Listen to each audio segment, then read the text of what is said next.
to Buzzer Beaters. I am Eddie Aparicio, and this is my co-host Anthony Toine Corral, and we're here to talk about basketball, man. And basketball. Now, we normally talk about NBA, and we're going to talk about NBA today because Team USA is playing in the Olympics, if you guys haven't figured that out yet. But I'm sure everybody's watching this because it's actually a pretty competitive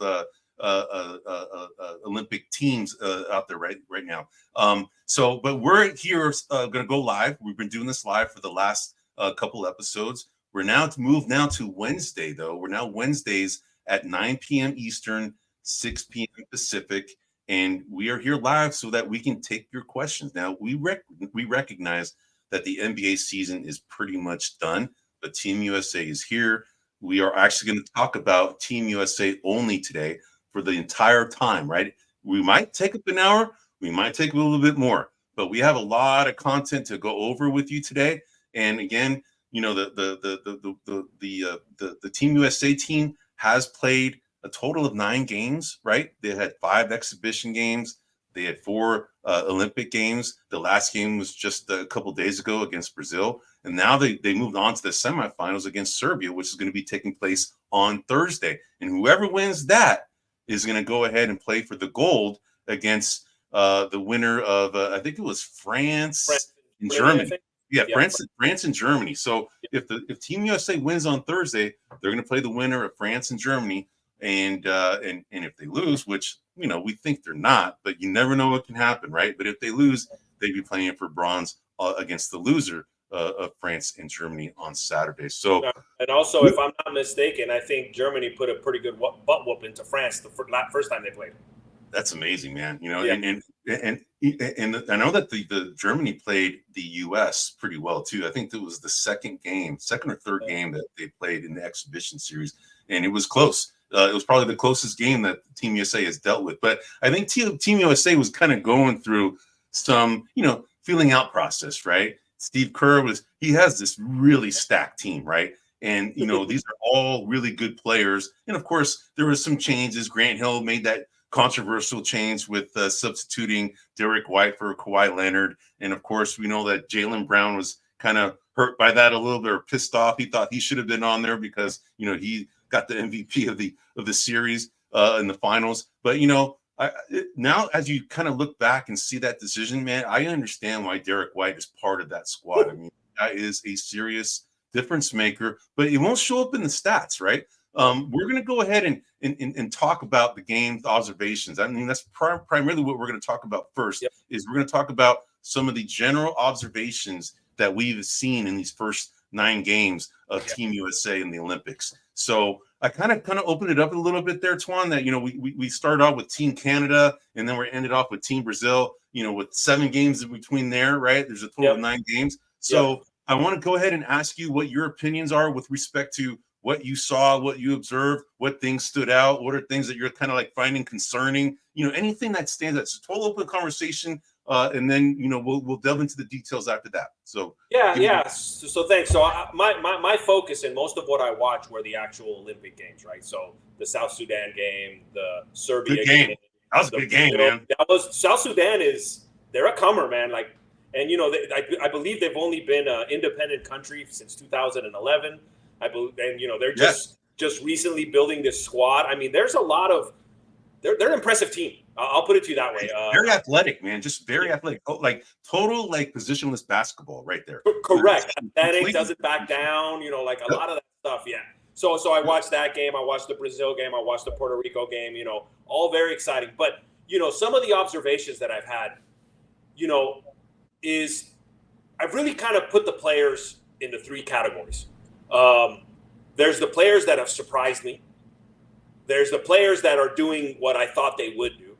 And then there's the bucket of the players, for whatever reason, are less impressive or more in the background, you know, just more of a gray tone. Just there for the ride, right? They're just there for the ride, just kind of wait for the game to come to them.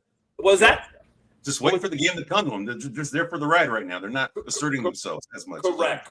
Yeah. And so I wanted to kind of start with the players that impressed me. And, you know, the first player I'm going to start with is a player, Eddie, that you've been touting forever. And I've been like, he's okay. He gets hurt all the time. And that's Anthony Davis. That dude is a beast. That dude is a monster, Eddie. Like he is. He is. And and just to bring full circle, we had a podcast that just was released last week. It was a repeat of something that we had talked about, but it wasn't marketed that way. And we asked our producers to go ahead and launch it. But we talked about the most overrated players of all time. And I actually had Anthony Davis in there, but I kind of wanted to classify him differently. Not overrated, but probably the most disappointing because he has the most talent that I've seen in a long time to be one of the best at his position. And when he's healthy, he's one of the best positions. So go for it, man. He does. I mean, he plays at all levels, can play every aspect of the game. His defense, is much more pronounced than I had given him credit for. I mean, I just think he is fitting into this team like a T, like perfectly. The other guy that has really impressed me is Bam Adebayo. I don't watch a lot of Heat games. But, that guy is another one. He's not as tall as Anthony Davis, but his presence is big. He moves really well. He brings the ball up at times, and he does it very smoothly. I really like Bam Adebayo. So that's two. The other one that's impressed me, but is also like so insanely cocky is Anthony Edwards. That dude. Oh, man. But he's good cocky, though. He's not trying to piss you up. He's just kind of going I'm better than you, and I know it. But I'm gonna show you just through my game, and he talks a little bit, right? But he's not. I mean, he's one of these guys that at the playground frustrates the hell out of you because he's like a good and he's hella cocky. He's not gonna throw it in your face, right? Like we played with guys in the past in our past lives, right? Where people, one of the things I hate is freaking someone who chirps, man. Right? You saw me one time and get pissed off about that, right? Yep, we can talk about that one time, but but Anthony Edwards is hilarious because he's playing with the elite of the elite. And at times, he's playing as though he's the only one on the team. Like, I'm open. I'm going to shoot. I'm going to go here. I'm going to take mine. I'm going to do mine. That dude, I'm telling you right now, he's either going to be one of the greatest basketball players in the history of the NBA, or he's going to fail miserably at it. I mean, it's going to be like, I could just be based on his attitude, his personality. And right now, I mean, he plays defense exceptionally well. No, he does. And that's a part of his game that he's actually developed greatly because he wasn't like that when he first he was not like that. I agree. Not at all. Yep. Nope. And he's really I really like his shot. And again, not comparing him, but his shot reminds me of Jordan's shot. It's just a very kind of vertical elbow, very smooth. Every time he lets it go, you're like, dude, that's going to go in. It doesn't, I mean, it goes in, about 50-50 or probably less, not as often, but it looks pretty. He's actually being compared the most to Jordan. I mean, not because of his style of play, just because how dominant he can be, man. Yeah. And if he puts his mind to it, he could be very dominant. And the thing is that, you're saying you're predicting him as possibly one of the best that we have ever seen. As long as he puts the work in, man, as long as he just doesn't get lazy and says, I'm good enough as I am right now, because the greats, man, they work at their game, man. There's a reason why they're great, right? I mean, Kobe Bryant, who's the epitome of it. Jordan was another one. You got Steph Curry, whose workauts are legendary, right? So, as long as he does that, he's going to be. I agree. Time will tell on that, but what also will tell is I'll throw it out there. I mean, I cannot see that guy not winning at least one NBA championship. Right, I can see that in his future. The question is, what does he do once he's won? Right, like what happens after you've reached the plateau? That's where his work ethic, I think, is really going to have to take the next level. Kind of. Yeah. The other guy. Yeah. Well, I was going to say, do you see him as the face of the NBA? Because that's another podcast we just released this week as well. I mean, every time I see this guy, he just.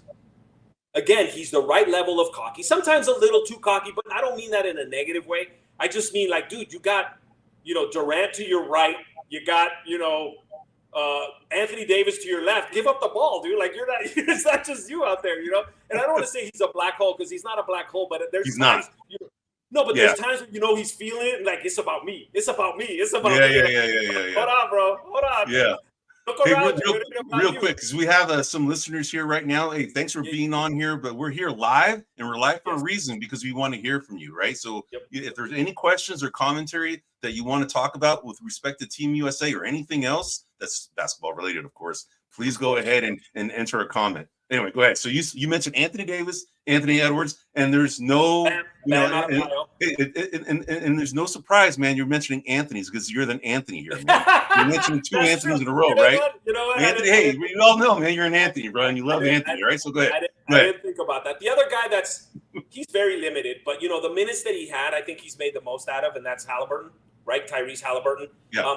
I think he's made the most of him. Obviously, he's the 12th man on the bench. He's the guy that's coming in, but I don't want to say, I don't want to say like he's impressed me, but he's held his own, right? Like, and he's a young guy. The minutes he's playing is what you're saying, that he's actually doing okay with his minutes that he's playing. Correct. What's interesting, bro, is that I broke every game down, and for the audience who's listening right now, we actually have a breakdown of every freaking game that we have there from a statistical standpoint, from a fantasy standpoint, and I ranked every player for every game, and I actually accumulated all the points, and I can show you who's been the best and who's been the worst. So go ahead. That's coming. All right.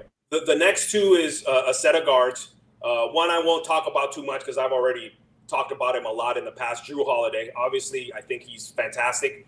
He plays all aspects of the game. I think he's doing great. He's doing amazing. I'm as impressed with him now as I have been in the past. The other guy is Derek White. Like, that dude, I don't know statistically where he's at. I'm talking about purely the eye test watching that guy. That dude is on everything. He blocks shots a lot better than I remember him doing. He's just very long, but he doesn't look it. He's very quick, but he's not fast. Like he just does everything very well. And he's a perfect glue guy for this team because he doesn't call out attention. Whatever you need, I'm going to do it. He just fits in the cracks and does exactly what they need him to do. Big time glue guy, man. He's not even trying to shoot, man. He's not even looking for a shot. He's doing whatever it needs to be done in order to win. Set the right screen, block the shots, play 90 feet worth of defense, right? He's been doing that too. Correct. It's no surprise, man, that the Celtics are the NBA champs. When they have, Jrue Holiday was the missing piece. This backcourt is ridiculous, man. We talked about this earlier. The San Antonio Spurs, they had both Dejounte Murray and Derek White, years ago. They got drafted in back-to-back years with the 29th pick, man. If they actually had a Victor Wembanyama with that team at that time, man, they would have been freaking dangerous, right? They'd be scary. Dejounte Murray has a similar game, not exactly to Jrue, but he's a little bit more offensive oriented than Jrue, but Drew's a defensive beast. He's underrated. At least he was prior as one of the most underrated defensive guys. But the secret's out, man. That guy is a defensive beast, and everybody knows it now. He's probably considered the best defensive guard in the league, and then number 2 is probably Derek White. Yeah. I agree.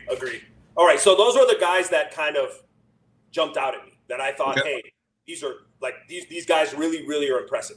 Then I'm going to go with the guys that are doing what I expected them to do. Okay. There's really only 2 guys. There's Kevin Durant and LeBron James. They're both doing what I thought they would do. Durant is Durant, LeBron is LeBron.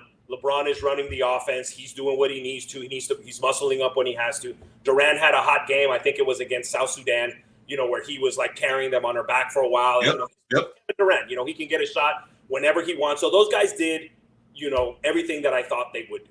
And then, go ahead. You guys. No, I was going to tell you, man, is that I am impressed, super impressed about how well LeBron James is playing, man. I am super impressed at how well that guy's playing. And we have a podcast about him being not in the top 5 of all time, right? He was on mine, but not on yours. If those listening, go back to that podcast and you'll Toine's take as to why he thinks LeBron shouldn't be. But man, after seeing him play right now, man, you're probably going, man, this guy is hella good. No, good point, Eddie. I'll eat a little humble pie. My concern on a big stage of the greatest was that LeBron James would demand too much time or too much ball, and he's not doing that right now. He's fitting in, and helping where he can. Now, is that due to his age and him reserving his energy for when he needs it? Is it due to his demeanor? I don't know, but I agree with you. He's, but he's doing everything. He's, a lot of people consider him the greatest ever. And come on, we got a question. Life of Agony. Hey, thanks for chiming in. Who's better, LeBron or MJ? It's interesting because we have a podcast that talks about that. But we can go ahead and give you a sneak peek, Life of Agony. Thanks for chiming in. To me, MJ is hard to beat. There is no way you can beat that guy as the best of all time. LeBron is in the conversation, but there's nobody who does it as well as MJ from both the offensive and defensive standpoint, right? The one difference between that I would say between LeBron and Jordan is Jordan had that killer instinct. he would not want to lose. He would take the team on his back and just push these guys to win, right? LeBron does it differently. He does it through his play. He doesn't, you talked about this undertow of kind of like the way he kind of wants to manage a team. He's not an in-your-face guy. He kind of does, all the, periphery kind of things that kind of get his point across and may piss people off. But Jordan, I mean, he's an unbelievable defensive player. He was as good defensively as he was offensively. And LeBron, he's really good offensively because of his passing prowess. But defensively, he was really good at that early in his career. But right now, he doesn't do it as much. So I would say MJ is still number one, in my opinion, Life of Agony. So thanks for the question. Yeah. What about you? What's your take? No, I would agree. Jordan's won a Defensive Player of the Year and an MVP. And LeBron's never won a Defensive Player of the Year. And so my question would be, it's MJ, and then I could argue, LeBron or Kareem, LeBron or Kobe, LeBron. Yep. I could have those conversations. I think those, but yeah, you're right. It's MJ.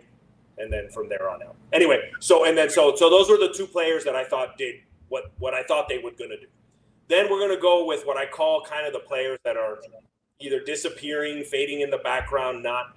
And I'll start with Devin Booker. I mean, he's doing okay. He's had a couple of good statistical games, but he's just kind of faded. He's waiting for things to happen, things to come to him. He's just okay. Like, I mean, that's the way that I'm seeing him. I'm not seeing anything like aggressive. He's not bringing it to anyone. He's just playing okay. But you know what? Real quick, let me interject real quick, Toine. Let me tell you just a general comment about this team, right? I think that Steve Kerr, he's gone through a lot of machinations of lineup changes, and there's a lot of egos on this team that I think got a little bruised, in my opinion, early on. You probably saw a little bit of that with Jason Tatum not playing. Tyrese Halliburton's kind of role has been diminished a little bit. It's just that, Steve Kerr says when you have 40 minutes only, you have 48 in the NBA game, you have 40 minutes in the Olympic team, it's harder to distribute minutes to everybody. And he's got a stacked team, right? And Devin Booker, he's one of the guys that's played every game, actually. He's played every game. There's other guys that have only played, I think Kevin Durant's only played like 5 or 4. Joel Embiid's played 8, Drew Holiday 8. But Devin Booker is one of the guys who's played all 9. I think he's one of these guys that's trying to let the game come to him. He's trying not to dictate because, there's guys like LeBron and Kevin Durant, Steph Curry, who are essentially the guys that are supposed to be kind of setting the example for everybody else. So I think he's kind of following suit of just kind of waiting to see when his time comes, So I think that's what's going on. And I think there's a good conversation to be made for perception. We look at Drew Holiday, we look at White, and they've never been discussed as the best player on their team, or they've never been like the man. They're always kind of guys that help. And so when they play that role on this team, you're like, oh, you're the super glue guy. Like you're doing exactly at a very high level what we think you should do. Devin Booker's kind of been the man, right? He's like the man in Phoenix. And so when you put him on this squad and he I don't want to say shrink, that's a bad word, but where he defers to the other athletes on the squad. He defers. You look at him and you're going, where's Devin Booker? Where's that Devin Booker? Right. Yeah. Right. Yeah. And I would say that, what I was going to say is that to support what you're saying about Devin Booker being the man at Phoenix. I mean, he's definitely was the man until Kevin Durant came. And then Kevin, kind of played second fiddle to Kevin Durant a little bit. And I think now because he's kind of surrounded by more than just Kevin Durant, he's surrounded by LeBron James, Stephen Curry, right? Anthony Davis. I mean, all of these, Drew Holiday. I mean, all those guys that I just mentioned are probably going to be future Hall of Famers, right? So, and Devin Booker is not there yet. And that's probably why he's kind of deferring, is because he probably feels like as good as a player as he is, he needs to defer to the elder statesman on this team. Yeah. No, that's a fair point. And again, you're probably right. The next one is probably going to be a shocker, seeing that I'm a Warriors fan. Steph Curry. Yeah, Steph Curry's been, and I've been, as a lifelong Warrior fan, as someone who's watched Curry a lot, I've been trying to analyze what's going on with him. Like why, and the one thing that keeps coming to mind is Curry needs a lot of touches to shine. He just does. I don't consider him ball dominant, but he needs to be interwoven into the offense for you to kind of fully appreciate his talent. Yeah. And what's happening here is he's running a lot to the corner. They're not really passing him the ball. He's just pulling one guy out of the mix, kind of making it 4-on-4. So he's really just kind of not done a whole lot. And when he gets the ball, I think he doesn't have enough repetitions. He's not in a rhythm. It's just kind of off. I don't think he's a lesser player or anything. I just think it's very hard for him to kind of fit when he's not one of the prime focuses on the offense. And to be fair, this is his first Olympics at age 36, his very first one.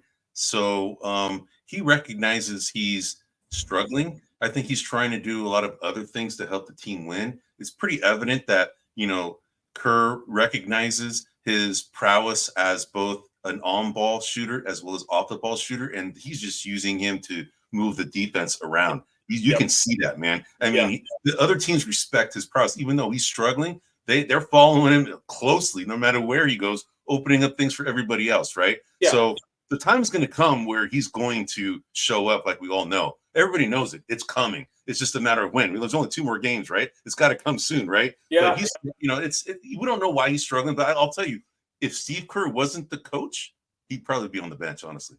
I would agree. I mean, well, it's hard to say because Curry's such a name, so it's hard to say that. But I think that if we're looking at this objectively, Curry should be on the bench. Like he should be on the bench. So all right. So the next guy is Joel Embiid. I think wrong guy, wrong team is just what I can say about Joel Embiid. He's a massive human being. He's very dominant, but this Kerr has implemented his kind of motion offense. It's constantly moving, and he's always a step behind. I mean, he's always kind of slow on the offense. He's always kind of bringing it up more methodically. This offense just doesn't fit him. And the argument can be made, Toine, is that Steve Kerr has never really had a big man like a Joel Embiid, and maybe hasn't figured out how to integrate somebody like that into that motion offense because he's never really had that in the whole time he's been a coach for the Warriors. The Warriors have never had somebody who could score it down low consistently, and that's the type of player that Joel Embiid is sometimes. And I say sometimes because he tends to be more outside focused. Like he likes to shoot outside. We all know the crap that Shaq gives him for being, kind of the type of guy of being so dominant, who could be so dominant down low, taking it outside, doing threes all the time. He feels like he's kind of taking the easy way out. But there's an argument to be made that it's possibly Kerr that hasn't figured out how to use somebody like him. Yeah, that's fair. But you and I, Eddie, watch basketball a long time, and I'm not going to claim that I know everything about basketball, but it's hard to envision how to incorporate someone who is, when your offense is all about movement, and his movement is significantly slower than everybody else's. It's just hard. And so unless he's going to run the point where he's the distributor, right, and becomes more of a 3 guy, where his slowness, but it's just hard. I see what you're saying. Like, you got to get creative, but then it feels like if you fit Embiid into the offense, now you're going to impact a lot of the other guys who are used to movement and now have to slow down because now we're playing isolation ball. Which, by the way, that's kind of what happens. That's been happening a little bit in the first early games with Team USA. You kind of see them kind of get bogged down a little bit offensively because they're trying to integrate Joel Embiid to get his touches. I mean, the whole offense is different when he's in. Totally, man. And the thing is because he needs the ball in order to be effective, right? I mean, he does. He's great defensively. He's great defensively, though. He is, absolutely. And he actually brings to light kind of an aha moment for me, which is, hey, I'm kind of understanding why Kawhi's not on this team. Because Kawhi, to a lot of degree, is the same way. He kind of isolates the ball, looks for his opportunities, holds the ball quite a bit. Like Harden would be horrible at this on this team. Not that he's a horrible player. No, I hear you. But like you could put he's Harden, not a motion offense guy. Exactly. Like you could put Harden and Kawhi and Embiid on a team and then maybe figure out a whole different offense. But the guys that they have, you guys got horses. You guys can move. You guys can run. So Embiid, I don't think it's his fault. I just think that the offense is just something that is a different animal than what he's acclimated to, and it just moves in a different way. Which, by the way, is going to be curious. When out with Paul George and kind of figuring that out, how they do over in Philadelphia with kind of that aspect. Although Paul George is more an ISO guy as well. Yeah, and, yeah. Yep. It's gonna be interesting. I mean, he's an upgrade to Tobias Harris, though. So, He is. and they were already a good team with Tobias Harris, and now they have Paul George, and they're going to be a better team. It's just a matter of the emergence of Tyrese Maxey really was what really was to separate that team from correct. But the benefit of Tobias Harris is he wasn't a guy that demanded the ball or you had to he was a guy that could be more in the background. Paul George is going to be more in the forefront. Yeah, you kind of have to run your offense more through Paul George than you ever would have through Tobias Harris. Yeah. And so and then the last guy who even on his own team sometimes blends in the background is Jason Tatum. He's just there. He looks for his opportunities. He's kind of a wait kind of guy. So, and again, I don't want to say these are guys that are bad. They're just guys that are just kind of there figuring out what to do, and so Jason Tatum. But again, he does that sometimes on his own squad, with Jaylen Brown kind of playing when. Yeah, he has really good games and then really mediocre games. Really good games, mediocre games. He's kind of like Anthony Davis to some point, although Anthony Davis has shown more consistently here than he does for the LA Lakers in the regular season, right? He's been consistent here off the bench. But then again, they're playing every 2 days or so as well. Yeah, that's true too. But that begs the question, man. I mean, you got Joel Embiid, who has been struggling a little bit in this offense, whereas Anthony Davis is thriving. Yet Anthony Davis, I think, has only started one game, and it's curious to see why Steve Kerr is deciding to do that when. In my opinion, I think Anthony Davis has been the best player so far of this tournament for Team USA. And you wonder why he's doing that. It's possible because he sees, this second team being as dominant as they are with Anthony Edwards, Kevin Durant, freaking Anthony Davis, right? I mean, those three right there. Derek White. I mean, all of those guys are just killing it right now against any other team's second team. They're gonna kill these guys, right? So maybe he sees matchup nightmares more with Anthony Davis coming off the bench versus the team's, the other team's bench players. So that's possible. And also I'm kind of liking the whole 5 for 5, like so the first 5. The hockey substitution. The massive substitutions, because that does to some degree allow the first team to play a little bit of a different offense with Joel Embiid in there. And then when Anthony Davis's squad comes out, then run, everyone run, run Forrest, right. Yeah. Run Forrest, run. Exactly. And so again, Embiid, I think, obviously we're nitpicking here. I mean, they beat Puerto Rico by, 30. They beat Brazil by 40 or something. I mean, it was just, they're running away with it. But looking at them as they play as a unit, that was my assessment. That's what I was seeing with my eyes. I know that down the road here, we're going to show some metrics. And that's probably a good segue here, man. Because I kind of interjected my perspectives as you were talking about it. I don't want to kind of make it like you talk first and I talk second. It's not like that, right? We just want to make this a conversation like we normally do when we get together anyway, right? So, but let's go ahead and do a segue into the statistical breakdown of Team USA. Now, for those of you who have watched our episodes for Summer League, you see that we kind of go through this process of kind of going through the eye test, which is kind of what we covered here for Team USA. And then we go through the statistical breakdown kind of from a fantasy standpoint, because, let's face it, some of you out there play fantasy basketball, right? Or maybe even, daily fantasy leagues, right?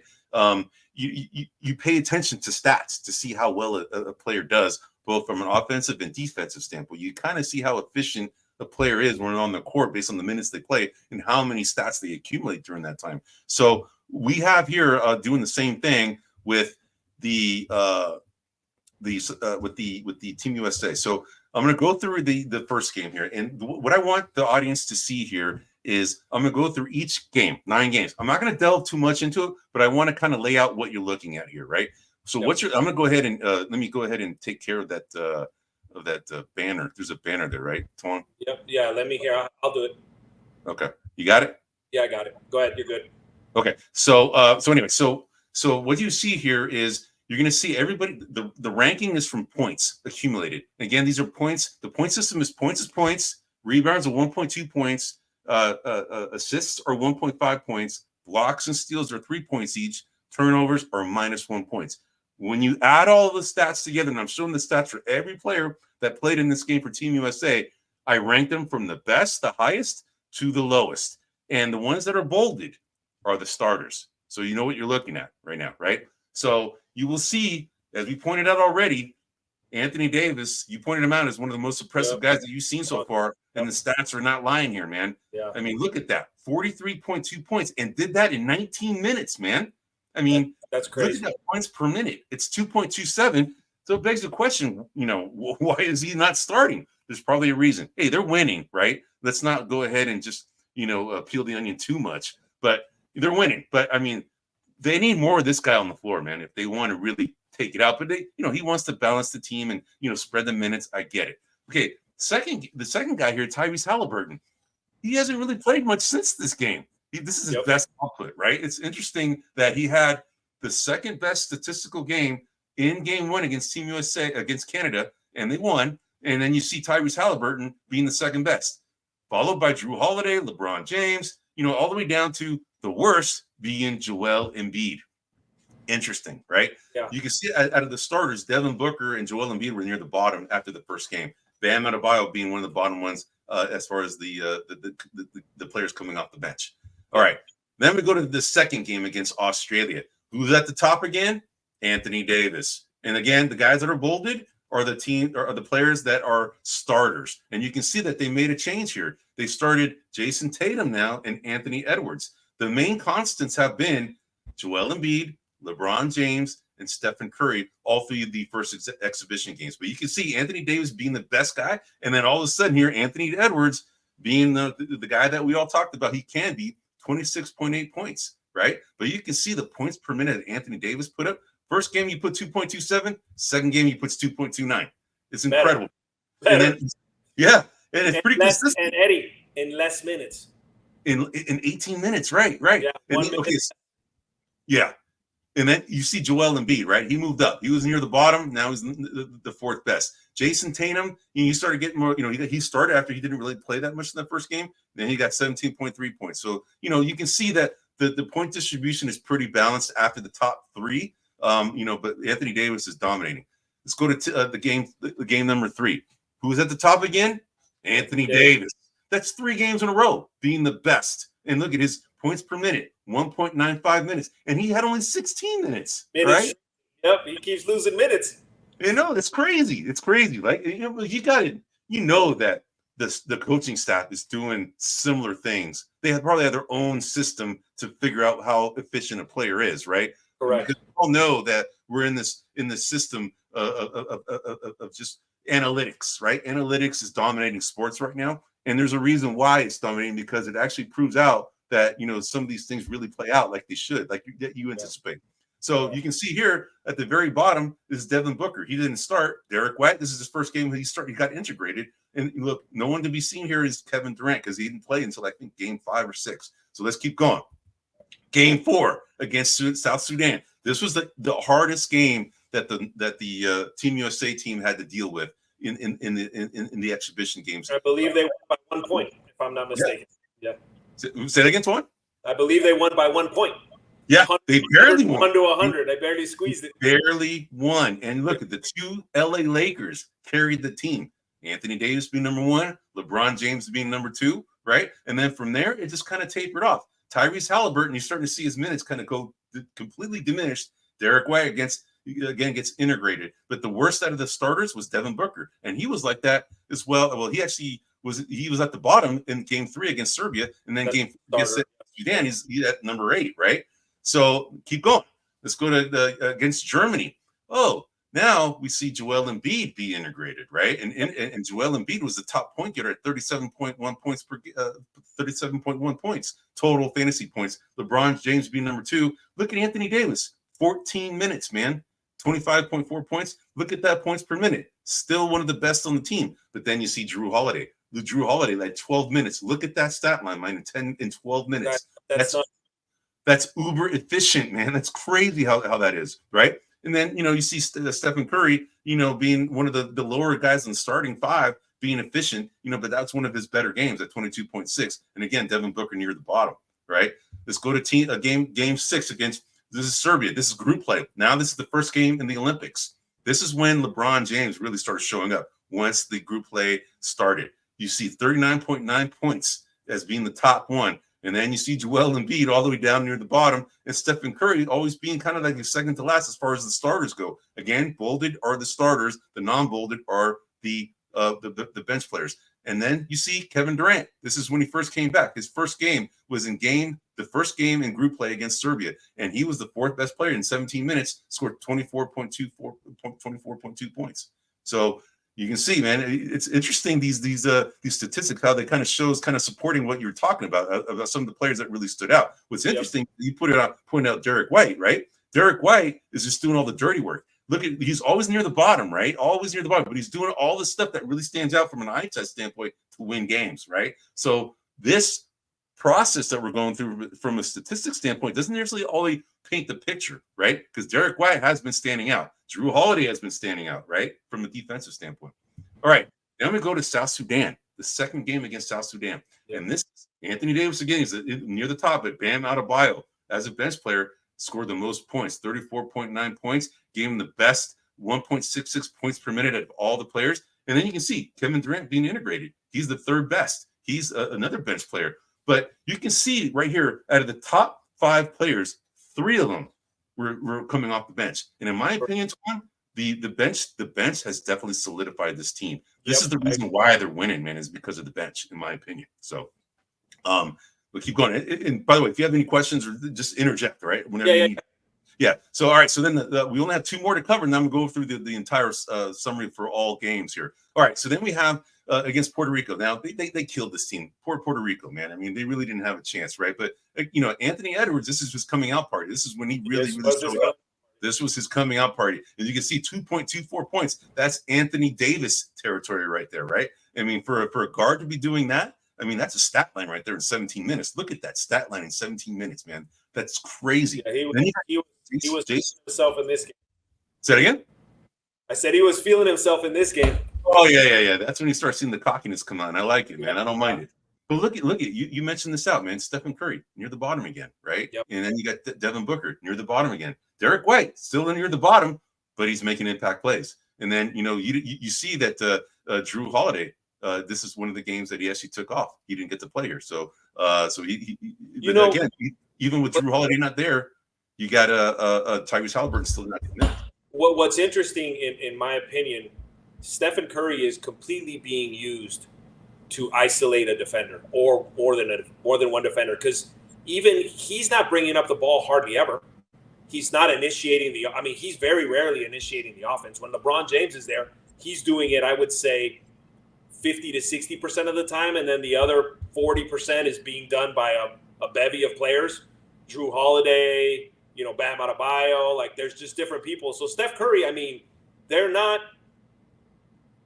using him for anything other than to draw the defense. That's exactly what he's doing. He's a decoy right now. He's opening up the floor for everybody else, and that's his value right now to the team. They know that he can shoot. Everybody knows he can shoot, and maybe is it that the way that they're playing on defense, double teaming him, making it hard for him to kind of get around screens, maybe that's just kind of wearing him out a little bit, right? Yeah. This is his first Olympics. He hasn't really experienced the spurts that players play in less minutes, and Curry's one of these guys who dominates on the Warriors to a lot of the ball, right? He's always carrying up the ball, and maybe Toine, we might be getting a sneak peek here, man, as how he's going to be utilized moving forward, man. Right? He may no longer be the number 1 guy. He might have to be the number 2 guy for the Warriors to be successful. And maybe this is kind of a sneak peek as what's to come for the upcoming season for the Warriors.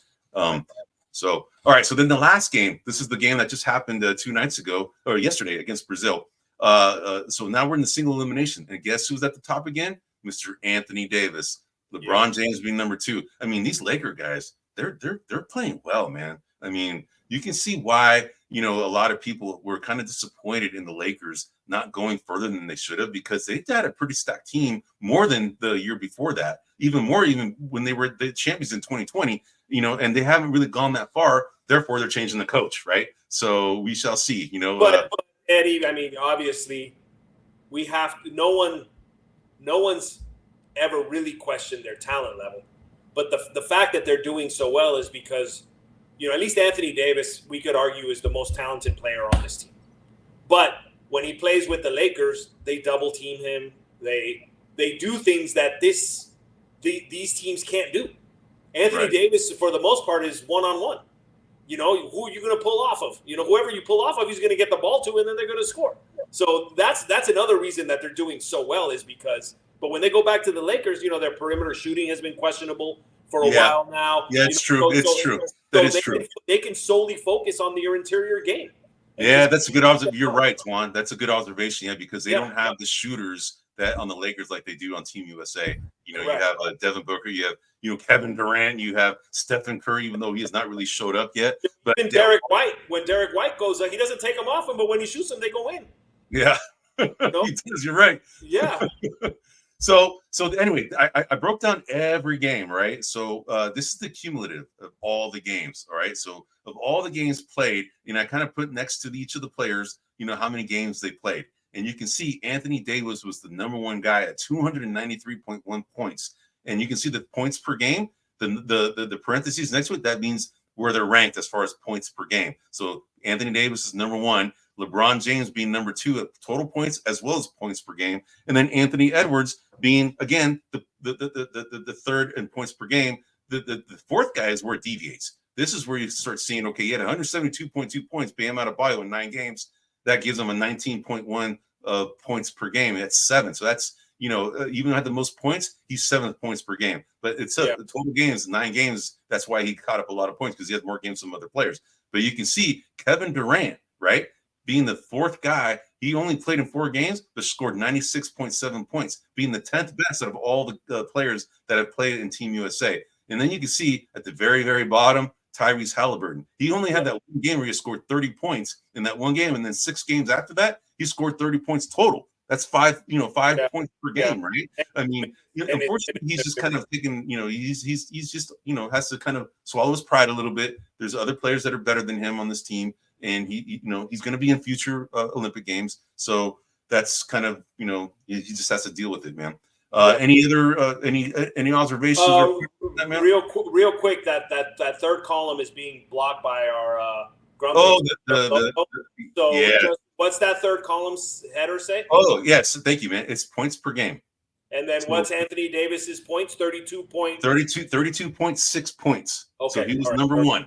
And then the second guy is LeBron James at 28.6 points per game. He's at number 2. Correct. So yeah. Oh, you can see that. Okay, so anyway, so that's pretty much, you know, the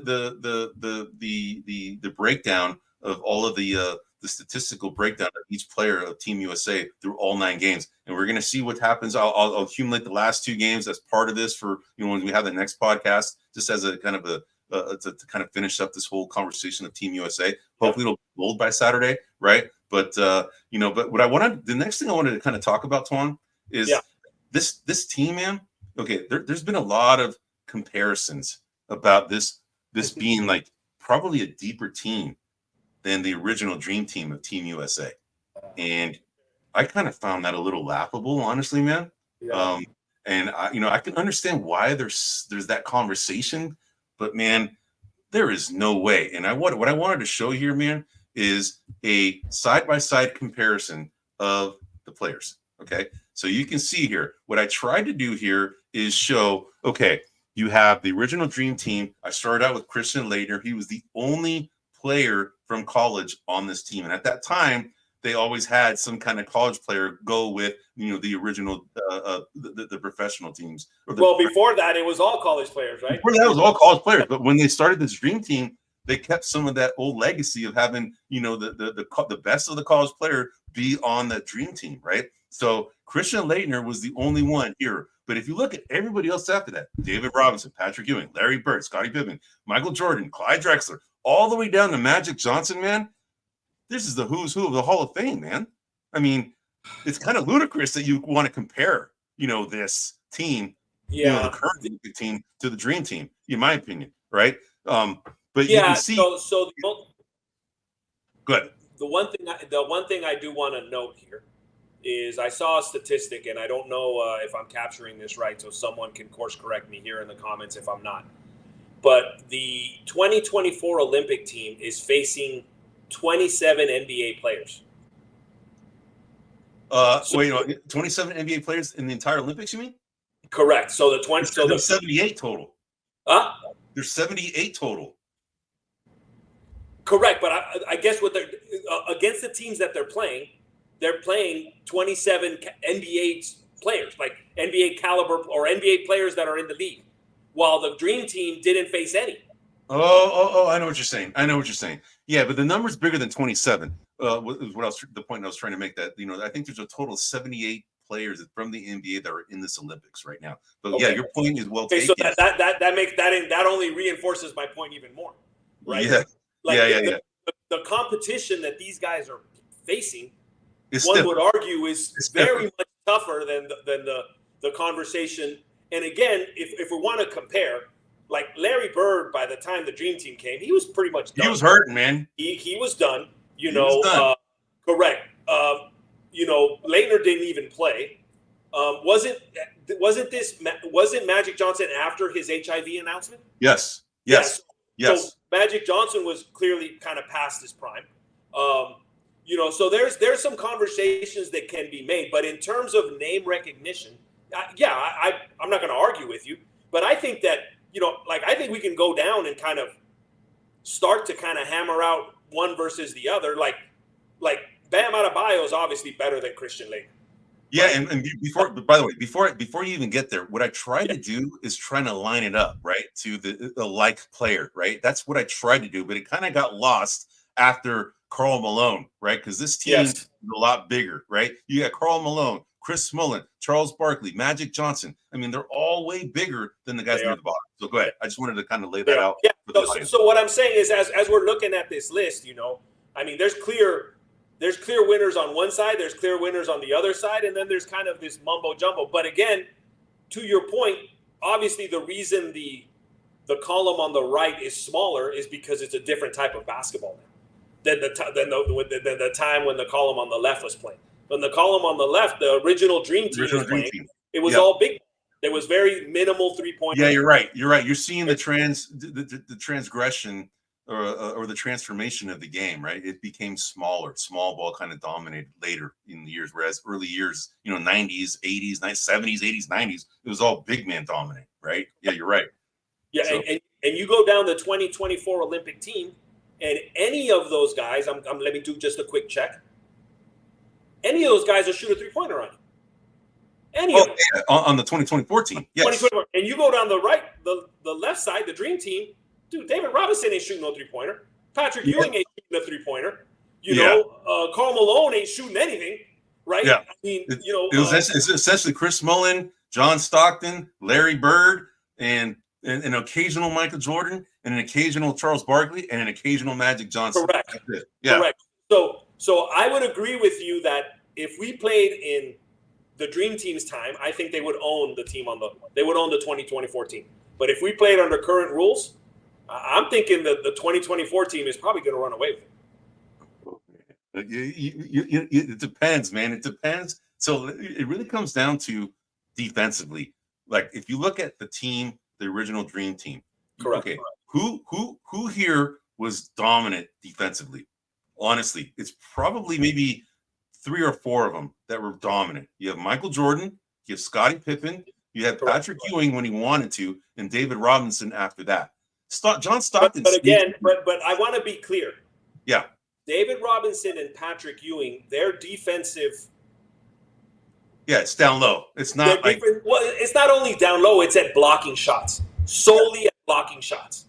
Right? If you're talking true defenders, it's Jordan and Pippen, and that's it. John Stockton was a good defender for his size. Okay, sure. Okay, you're right. So John Stockton. So there's 3. I mean, Mully would try to pick your pocket, but you were by him in a heartbeat. Yeah, he wasn't that in the world. You're right. Yeah. And then you look at the defenders on the left for the 2024 team. Anthony Edwards is a very good defender. Derek White is a very good defender, right? Yep. Bam Adebayo. Drew Holiday. Drew Holiday is a very good defender. Anthony Davis is a very good defender. Not only a good defender, but he can guard the perimeter, right? So I'm saying you put let's just imagine this, right? Forget everybody else, but you got Anthony Davis and David Robinson out in the perimeter. What the hell is David Robinson going to do? I mean, but you know what? David Robinson, I mean, he's pretty agile, man. I would probably say that's maybe harder for. You don't think Anthony Davis gets around him? Well, he could, but David Robinson's pretty agile. I mean, he he could make it hard for some of those other players, maybe besides, Anthony Edwards. So it looks like we got another. All right, someone's gonna blast me. Oh, we got another question I'm here. All right, defending the back youth. to the Stone Age. Right on, man. There he is. Come back. Yo, Phil X, you're the most manly of luchadores. Ah, here he is. None of today's cream puffs would be able to stand up to the original Dream Team. Those guys were men. So Stone Age, luchador, you're showing your age. You're clearly at least in your 50s, so you're showing your age, luchador. It depends on how you define cream puffs, but yes, the original Dream Team. Like Barkley, you're not messing with Barkley. You're not. You're not messing with Jordan. You're not messing with Ewing. You're not messing with Bird. I mean, you're just not. They'll punch you right before it's all said and done. And the players on the right aren't really like that. Yeah. But the right. on the right have perimeter shooting, and their bigger players have significantly more speed than the bigger players on the original Dream Team. And I think that if you play in today's game, that those two statistics would lean it towards the 2024 Olympic team. But if they played in what year was this Dream Team? 1992? 1992. This 1992. Yeah, if you played basketball in 1992, the Dream Team would beat the crud out of the 2024 Olympic team. Under the rules. Yeah, you're talking about the rules dictate like how the result would play out, right? That's what you're saying, Right. And and they're faster, more agile right now, right? But it's an interesting argument, man. But let me kind of take it to a different conversation here, man. So the original premise that I had here is Christian Laettner being the only guy that from college on this team, right? But you look at, Christian Laettner was a decent NBA player.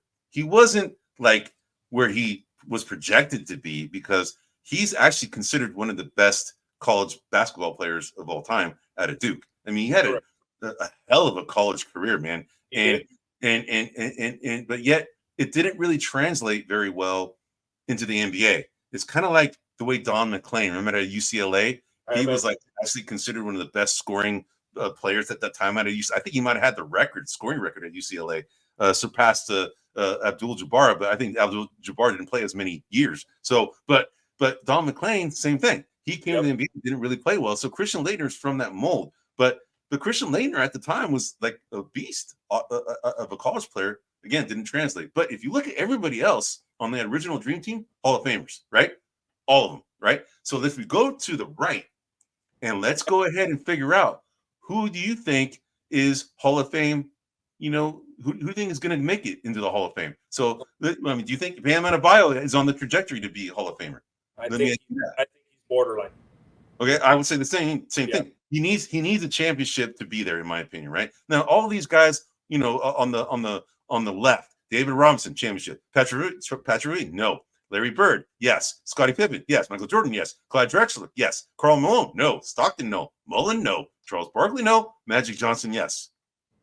As far as championships, so we're championships matter in a team's legacy. That's another podcast we had in the previous one. You want to talk? You want to look at that conversation? But anyway, so Bam Adebayo is questionable. Anthony Davis, yes, I agree, he is. Yes. Joel Embiid, yes. I think he's on the he's an MVP. I think he needs a championship to solidify it, but I think he wouldn't be first ballot unless he wins for a championship. All right, LeBron James, no brainer, right? No brainer. All right, Anthony Edwards on the trajectory. You missed Tatum. Oh, sorry, Tatum. Yeah, Tatum. So my answer for Tatum would be, I would say no, but I think he will be. He's a Celtic. He won a championship. I think he will be, but I'm of the belief right now that I have not seen enough of his talent set to say he's a Hall of Famer. He's on the trajectory to be on the Hall of Fame, in my opinion. I mean, the guy has still got a lot of basketball. He's still young, man. Yeah. Right? He's the highest paid player in the NBA now, and he's uber talented. And we all, the knock on him, we've had podcast conversations about this, is that he lacks the killer instinct, right? And I don't think you either have it or you don't. But I think you can get better at it, right? And maybe he can get better at it. I mean, maybe the hunger, maybe to win more, is there. He has one already under his bag, in his back pocket. Let's see if this drives him to have that instinct to win more. We'll find out. But I say yes, he is. Anthony Edwards on the trajectory. It's on the trajectory. It's early to tell, but yes, on the trajectory. He definitely has the talent to be one of those guys that we talked about earlier. As long as he puts the work and doesn't get complacent because he's uber talented, as long as he puts the work, I think he's on the trajectory. But in my opinion, he needs to win he needs to win an NBA championship. So, Correct. All right, Devin Booker. I'm gonna say borderline. I'm gonna say no. All right, Derek White. No. Yeah, I don't say no yet, but if he wins another one, he could be kind of in the Draymond Green conversation, right? Because Draymond Green has got 4 championships. And a lot of people, is he kind of is he borderline? Is he a shoe-in for Hall of Fame? Let me ask you this: is Derek White good at anything as good as Draymond is at defense? No. So that's why I say no. Yeah. So, but Derek White for his and size, I like him. You know how much I like him, but I'm just to say no. Yeah. All right. All right. So, what about Drew Holiday? Borderline. I would say that he is. He brought a championship to 2 separate teams, right? And he was a difference maker for both of those teams. I say yes. I think he's going to be a Hall of Famer and considered one of the best defensive players at the perimeter of all time. All right, Tyrese Halliburton. Right now, I'd say no. I would say the same thing. And then with the last 2, Kevin Durant, Stephen Curry. Yeah. Shoe-ins. Shoe-ins, right? Yep. So if you use that argument, I mean, granted, when we were watching the Dream Team, we didn't know if Scottie Pippen was going to be a Hall of Famer at that time. We might have been a borderline guy. Karl Malone, even though he's a top scoring guy, we didn't know. Chris Mullin, we didn't know, right? Correct. So it could be the same kind of argument here. We knew the shoe-ins. David Robinson, Larry Bird, Patrick Ewing was kind of questionable at the time. Michael Jordan, Magic Johnson, Charles Barkley. I mean, for those of you who had not watched Charles Barkley, that dude was dominant, man. Monster. Monster. He was so freaking good, man. And I hated going up against him as for our Warriors playing because he would destroy. Anyway, but so the same kind of argument. We went through this list, and I'm sure at that time when you were kind of going through this list, we'd have the same kind of borderline, no, So it's kind of the same thing, right? But it's interesting. Like I wouldn't have put Ewing in the Hall of Fame. Like if you're asking me, kind of just overall, I'd be like no. I'd be like no. Yeah. So I have a question for. Are you done with that piece? Because I have something that occurred. Yeah. I'm done with it, man. I'm done with it. I want to ask you a question. Put that list back up real quick. Oh, okay. Because I want to pick your brain at something. All right. Okay. Hear me out. When you look at both of these teams, okay, who's the better team? But let me finish. All right. Who's the better team in terms of talent distribution and who does what in terms of a real team? Like, never mind. I know you're getting at. Getting never at. mind the name recognition. Screw the name recognition. You're saying the way the team is architected. Yeah, you're saying the way the team is architected. Correct. That's what you're coming down to, right? Who's the better team? Yeah. So there's definitely more balance on the 2024 Olympic team because there are specialists that are needed for a team to win. I mean, Steve Kerr said it very well recently in an interview. You just can't have a bunch of like ball dominant scoring all in the same lineup at the same time because it's just not going to work. You just can't, the team can't function like it should, right? You need these other kind of role players that, do something very good from either a defensive standpoint, rebounding standpoint, passing standpoint, screen standpoint, right? If you have a bunch of guys, you can argue the Dream Team was kind of more like that, right? They're a little bit more bunch of ball dominant guys, maybe besides John Stockton, right? And Magic Johnson, but everybody else, needed the ball in their hands to be really, really good, right? Maybe Scottie Pippen's the other one. He's a specialist in being the defensive guy, but everybody else, you can argue that they needed the ball, right? Yep. Whereas the guys on the Olympic team right now, not everybody needs the ball. So it's a good conversation that you started that maybe the 2024 team.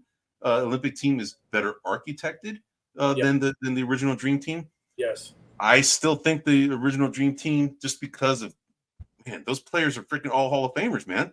I hear you, Eddie. But to me, if I look at these both teams and I look at the original Dream Team, they're the more dominant team. Like every player is a name player. They're dominant. They can do.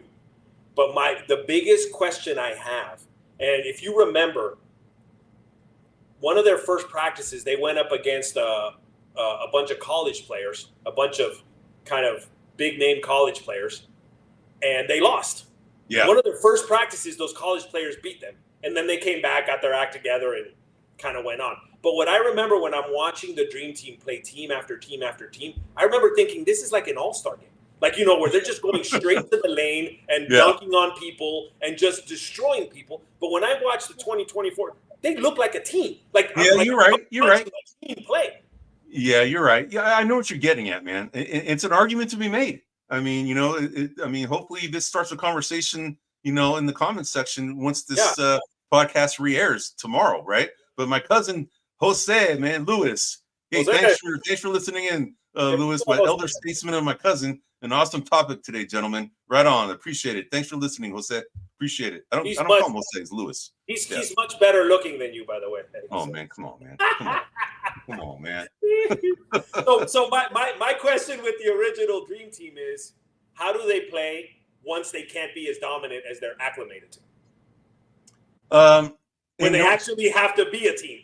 Yeah, and the thing is that begs the question: if that original Dream Team played against the same amount of competition that this current team is playing in the Olympics, would they have been that dominant?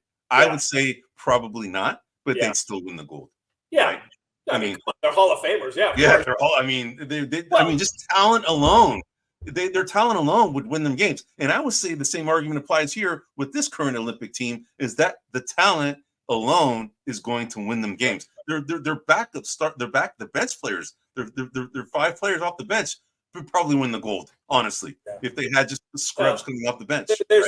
There's no way in hell that a team ran by Magic, Larry, and Jordan would let a team lose. Would let their team. It's just not going to happen. Yeah, right. They'll kick and scream and whatever they need to do, bro. They're winning that game. All right, so let me ask you this: you brought up that Magic, Michael.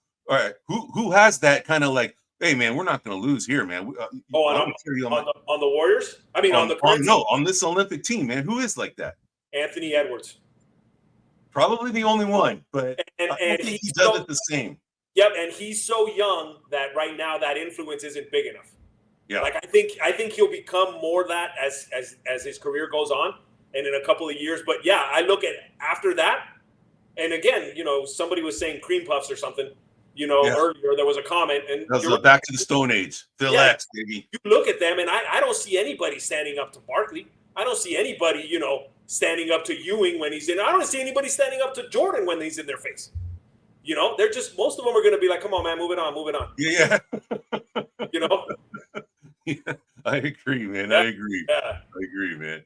Yeah. Well, hey, Toine, man, this was a great topic, man. I mean, we discussed Team USA solely on this whole hour. Actually, we did it in an hour and 3 minutes and counting, but we're not going way over, nor are we going way under here, man. So we covered Team USA, all the games from a eye test standpoint, as well as a statistical standpoint. I broke down every game, gave you the top 10 from each game, as far as who scored the most fantasy points and points per minute, and then the cumulative effect of all that. And then we had a conversation about the Dream Team, the original Dream Team, versus this current team, who's better and why. And I think that was a great topic of conversation, man. And hopefully, like I said, more comments will come in. But I'll tell you what, Eddie, if there's a heaven, yeah, this is the kind of questions I want answered when I'm there. I want to watch this game. Everyone in their prime. Go at it. Go at it, man. I really want to see that.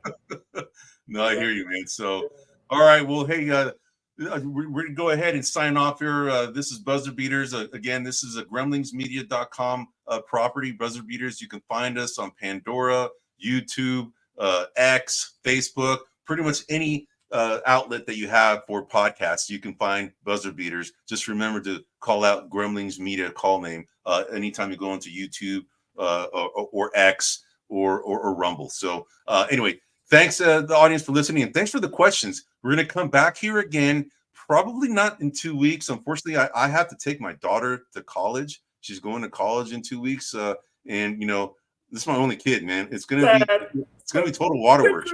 They grow up so fast.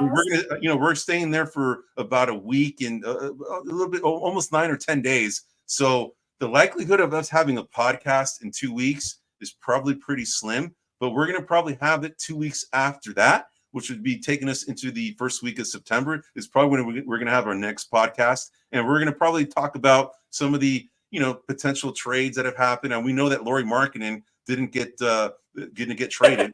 He re-signed with the Utah Jazz, and Danny Ainge. We know that guy is just uber competitive when it comes to negotiation. He couldn't get his 14 first-round picks that he wanted. That's what he wanted, man. And the Warriors weren't willing to do it. So, bravo to Mike Dunleavy, because honestly, I didn't want Lauri Markkanen, man. I wanted some other guys.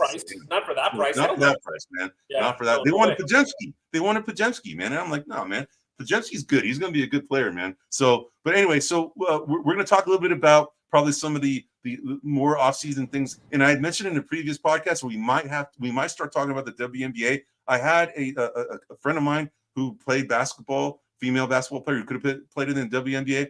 She had agreed to be on there. I just have to coordinate as to when we're going to do it. And I've already kind of given a sneak peek that it'd probably be in the first week of September. So that's probably we're going to have our next podcast. But by all means, please give us commentary, give us feedback, tell us what you'd like to hear on future podcasts. We're going to do this every 2 weeks until the start of the NBA preseason, which is going to be October, like the early October timeframe. But until then, come back here early September, and we'll have our next podcast at that point. But again, this is Buzzer Beaters. This is Eddie Aparicio, and this is my co-host Anthony Toine Corral, and we're going to go ahead and sign off. Hey everybody, this is Big John from Grumblings Media, and I just want to say thank you for watching our content. If you want to support our efforts here at Grumblings Media, just smash the subscribe button right here, totally free, or just go ahead and consume more of our great content. Click either one of these two boxes.